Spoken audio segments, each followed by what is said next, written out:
Hey folks, this is Rob from Learn by the Drop at learnbythedrop.com.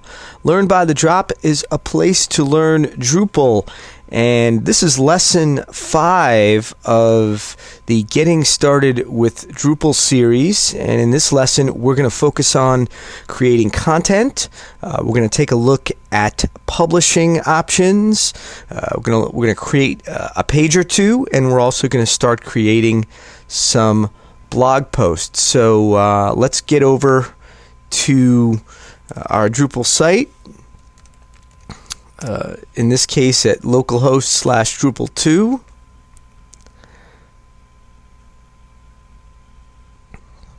And we're going to get logged in.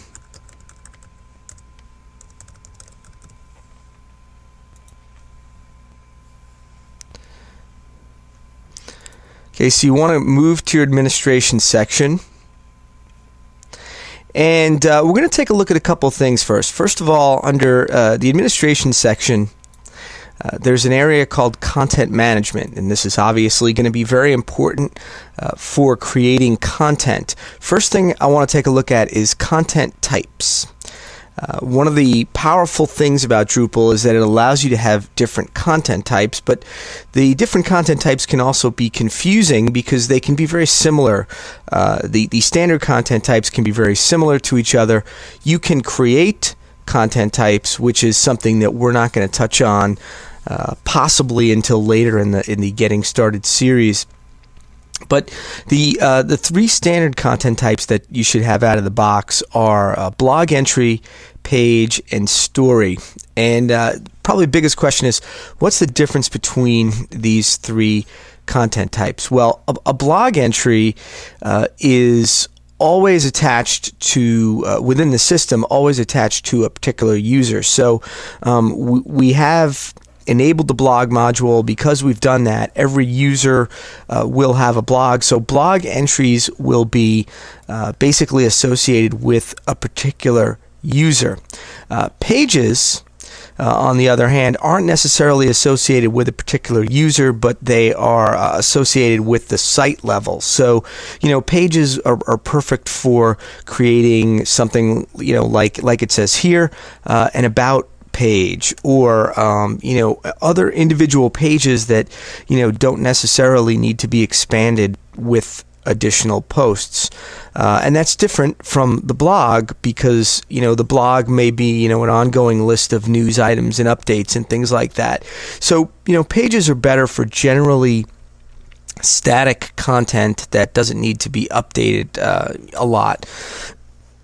Stories are very similar to pages, in that basically a story is a site level item, but a couple of things that are different is by default a story will be published to the site's homepage, and also you'll have the ability to post comments. So just a little bit of a difference between a page and a story. Now the two options that are mentioned there, a story being featured on the front page and also providing the ability to post comments, well, those options are actually available to all of the content types. And so I'm going to show you how to set that up, because I think it's very important to understand that for each of these content types, you can choose for them to be on the front page, and you could choose for them to have comments or not. And whether you want to have comments for these things is something, or whether you want to have them featured on the front page, for that matter, is something that you really should think about beforehand. Let's just maybe go on the assumption that we want to set up a site that has kind of our latest blog entries on the front page. We'll start with the blog entries, and we're going to go to the operations column and click edit, and we're going to take a look in more detail at those options. So first thing we have is the identification name of the particular content type, and this is the name that people see when they go to node add, and they'll see the list of content types, and you could change this if you wanted to. A description basically provides a description that, again, when the person goes to add one of these nodes, what they'll see describing how they should use it. So if you have any particular guidelines that you want to let people know about, if other people are going to be publishing on the site, you'd put them in this description field. Submission form settings. Basically, we have, for blog posts, you're going to have a title and a body. If you wanted to have a minimum number of words, you could select that here, and that can go up to a minimum of 200 words, but we're going to leave it at 0.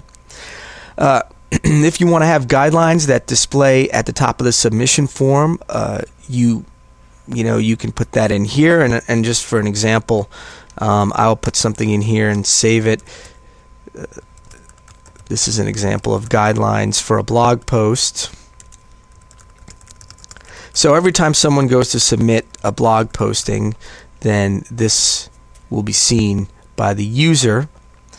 So those are our submission form settings. Pretty basic. If you didn't want to include the body field, and there are some rare cases where you wouldn't want to include it, you could just actually leave this blank that out, and you'd actually only have the title field.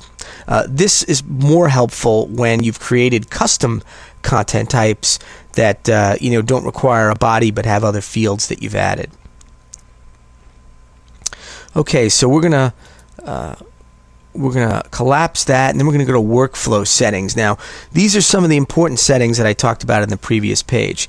Your default options for this particular content type are that it is published when you save it. Now, for workflow purposes, you may want to uncheck this. And the reason I say that is because you may want to create a draft before you actually publish an item on the site. And by unchecking published, that allows you to, when you initially save it, it will create a draft for you, and you can double check it. And make sure that that there are no that there are no errors before you publish it. Also, for longer posts, you'll definitely want to save a couple of times before you publish. Is it promoted to the front page? And basically, one of the powerful features within Drupal is on any post, you can indicate whether you want that post to be listed on the front page or not. We're going to leave that set to the default. Sticky at the top of lists is an option that will basically stick a particular post at the top of any list. So if you have certain items that you really want people to see, you would select sticky at the top of lists. This is a particular choice that I think really should get selected at the time that you publish. As an administrator, you're going to have the ability to actually override these default options at the time that you publish. So and we'll take a look at that when we create our first blog post. But that's something to keep in mind. If you select sticky at the top of lists, that post will actually persistently stay at the top of a particular page. Create new revision allows you to create multiple revisions of a particular post, and in this case, again, we can check that when we publish, but it's not really necessary as a default option. So we're going to collapse workflow, and then we're going to go to comment settings. Now, Drupal offers quite a wide variety of comment settings. So here we are at the content type level. Again, these can be overridden individually on a post-by-post basis. So the default comment setting is read-write. We can also disable comments or have read-only, which would be helpful if you already have comments on the post but don't want anyone else to be able to add to them. The default display mode, you can either start with a flat list, collapsed, or expanded, and basically you have a difference between a flat list and a threaded list. A threaded list will allow for people to reply to other posts and actually indent the replies. And when we take a look at more detailed comments later in the series, we'll take a closer look at how that works. But I like a threaded list, which allows people to reply to comments and indent those replies, so it's easier to follow a conversation. The default display order, you can display the newest first or the oldest first. I particularly like to display the oldest first, so that when someone is looking at a series of comments on the post, they can really see the context of it by starting with the original comment. You can also set the number of comments per page, and then so we're just going to leave that at 50, but you can go up to 300, and there will be a pager that will show you the different pages if there are more than 50 comments. Comment controls. Do you want to have comment controls? And basically allows the user to change the default display mode and order of the contents. In my case, I really don't like the users to have that much flexibility. It can be confusing, so I'm not going to display any special comment controls. And we have some other options for whether people can comment anonymously, and we're going to update that later. First thing we need to obviously make sure is that people need to be able to have the permissions to post comments. So if we go over to permissions,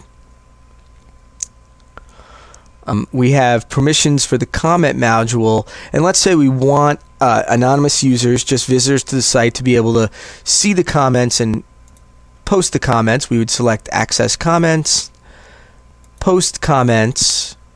Thanks for watching the free preview of this drop. Head over to learnbythedrop.com to download a copy of this preview or purchase a high-resolution copy that includes additional instructional content.